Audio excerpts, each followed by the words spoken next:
why is the 4-2-3-1 so popular in both real life football and Football Manager? Well, in a word, it's balance. Balance and coverage. Now look at this. This is Inter Milan's team. I've just popped them all in there. Now if I press the analyst tab, pretty good coverage right across the pitch.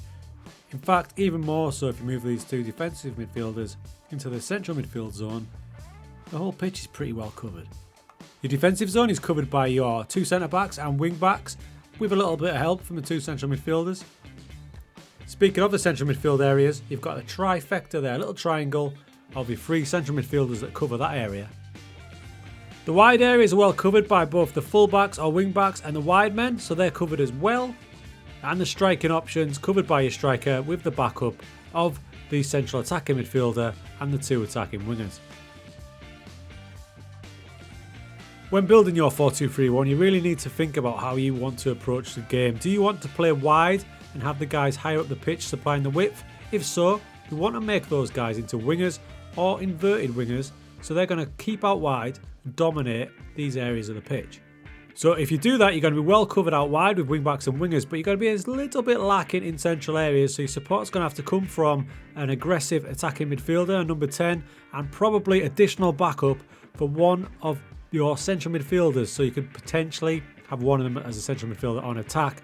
You're going to need more backup for the striker if these guys are both playing wide.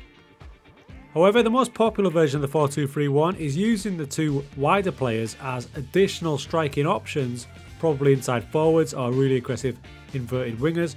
Therefore, they will come inside, backing up the striker. You're going to have loads of options off that. Of course, now you'll lack a bit out wide, and that's where your wing-backs will then come into it. You're going to need them to dominate the flanks. So wing-backs on attack are really popular, or support. So you're going to struggle if you drop these down to full-backs on support. That might not give you enough going wide if you're asking these two guys to pop inside quite a lot. A little bit like that. If you are going to go with two wingers as your options, that's the sort of setup I would like to go with. An advanced forward with a shadow striker really getting behind there as well, so he's going to be able to benefit off crosses from the wingers. And I'm also going to ask one of my central midfielders to bomb on as well. So in effect, you've got these three coming down the central areas to benefit off the wing backs. And we'll take a holding player in there, possibly a deep line playmaker, or even a ball winner, just someone to hold position while these guys are bombing on forward. I'll also drop my fullbacks to support, or even there is the option to tuck them in with an inverted fullback to pop in there into those areas when this guy bombs on.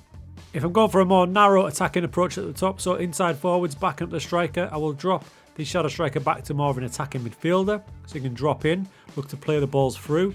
He's going to be more of an assist maker where these guys are going to get on the end of the ball, and my wing backs will then come into play being on wing back support or attack, overlapping those guys, supplying the width. This then means that I need a bit more of a solid base in the middle, so the central midfielder on attack drops him more of a box-to-box midfielder, so if he goes up, he's going to get back as well, and we remain a holding player in there as well. So you can see a couple of different ways to set up your 4-2-3-1 there. This one here with a narrow approach up front with your two inside forwards, and that's affected in turn all the other roles, and the wider approach where you're using the wingers, which means we get a bit more aggressive with our roles through the middle, and we back our fullbacks back off a little bit. So it's not hard to understand why it's one of the most popular formations in real life and in the game. It's flexible, you can attack in loads of different ways, and it's pretty solid too with good coverage. It also goes even more flexible with the ability to easily switch to a more solid 4-3-3, and probably in most cases using the same players. This could be ideal if you're losing the battle for possession or you're just looking to see a game out, going that little bit more solid, drop into a 4-3-3. And we will cover a 4-3-3 in a video like this coming soon.